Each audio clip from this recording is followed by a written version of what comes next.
ஒரு சன்னியாசி ஊரில் யாசகம் கேட்டு வாழ்ந்துக்கிட்டு வந்தார். அந்த ஊர் மக்கள்லாம் சேர்ந்து ஆடு கோழி மாடெல்லாம் அவருக்கு வளர்க்க கொடுத்தாங்களாம். அவர் ஊருக்கு ஒதுக்குப்புறமாக போய் அங்கே ஒரு குடில் போட்டு அந்த குடிலில் ஆடு மாடுகளை வளர்க்க ஆரம்பித்தது. காலப்போக்கில் அது பெருகி பண்ணையாக ஆரம்பிச்சிருந்தான். அவரால் அந்த பண்ணையை பார்த்துக்க முடியலைங்கிறதுக்காக வேலைக்கு ஒரு பெண்ணையும் போட்டார். காலப்போக்கில் அந்த பெண்ணையும் திருமணம் பண்ணி குடும்ப வாழ்க்கையை வாழ ஆரம்பித்தவர் தான் எதற்காக சந்நியாசம் எடுத்தோங்கிறதையே மறந்து சிற்றின்பம் என்னும் மாயைக்குள்ளே மாட்டிக்கிட்டு குடும்ப வாழ்க்கைக்குள்ளே சிக்கிக்கிட்டார்.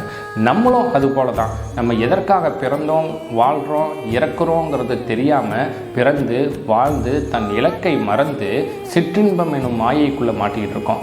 உங்களுடைய பிறவி எதற்கு, உங்களுடைய நோக்கம் என்னங்கிறத நீங்கள் தெரிஞ்சு வாழ்ந்தீங்கன்னா எதை அடையணுமோ அதை நீங்கள் சரியாக அடைவீங்க. இறைவனை எப்போ நம்ம தொழ ஆரம்பிக்கிறோமோ அன்னைக்கே நம்ம மாயையிலேருந்து வெளிப்பட்டு இறைவன் நமக்கு பரிபூரண அனுகிரகம் செய்து நல்வாழ்க்கை வாழ முடியும்.